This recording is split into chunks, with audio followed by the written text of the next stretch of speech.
Ampitsikina sy ankafaliana no hitsidiana ny tokantranonao tanatin'izao fampahalam-baovao zao tompoko lasy tompoko vavy manatitra ny arapa ary manasanao anaraka ny vaovao antsika indray ary ny antona trano ny famatsim-bola ny tahirim-bola iraisam-pirenena na ny FMI any Madagasikara araka ny fanambarana izay navoaka ny FMI ny alakamisy teo mikasika ny fanapahana ny fifandraisana amin'ny firenena malagasy tatitra mikasika an'izay avetrany.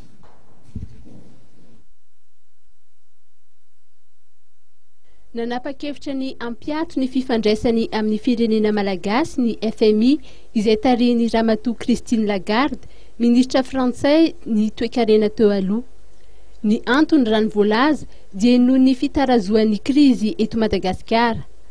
Tara 17 volana ny firenena malagasy raha ny fijerena ny fahombiazan'ny toe-karena ao aminy. Voalaza fa anisan'ny naharitra indrindra amin'ireo firenena nampiatonina ny FMI ny asany ny eto Madagasikara ary itsika sy ny any Eritrea no iaran'izany ankehitriny.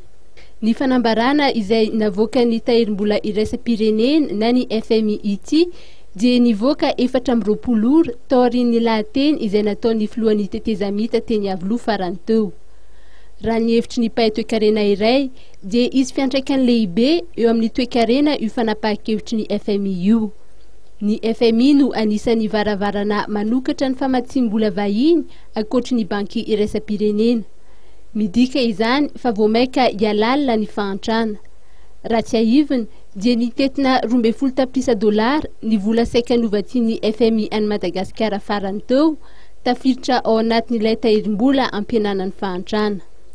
Voalaza ny mpandinika ara-toe-karena ihany fa mety arahan'ny fahatapahany fiaraha-miasa amin'ireo mpamady vola hafa izany fanapahan-kevitry ny FMI izany, nefa tsy vahaolana ny fitadiavana loharano mpamatsim-bola hafa na ny financement parallèle.